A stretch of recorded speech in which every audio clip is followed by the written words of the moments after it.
தேவனுடைய மகிமையை காண்பாயின்னு நான் உனக்கு சொல்லலையா? இந்த நேரத்துல உன்னோட முன்னுரிமை விசுவாசிக்கிறது தான்.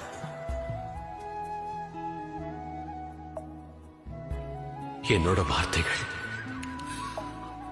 ஒருபோதும் அழிஞ்சு போகாது. உலகத்தை ஆக்கினைக்குள்ளாக தீர்க்கும்படி தேவன் குமாரன் உலகத்துக்கு அனுப்பல. அவராலே உலகம் ரட்சிக்கப்பட அவர் மூலமாக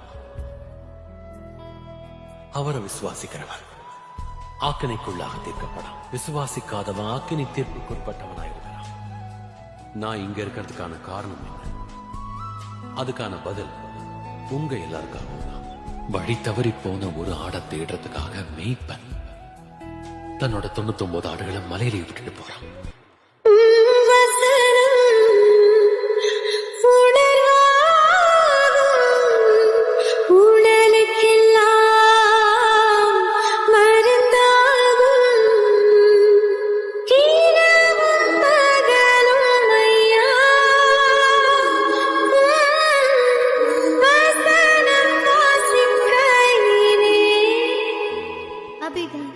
உன்னால படிக்க முடியும்னு எனக்கு தெரியும். நீ மிகவும் விசேஷமானவள். இது உனக்காக தான். நான் பணக்காரர்களுக்காக மட்டும் வரவில்லை.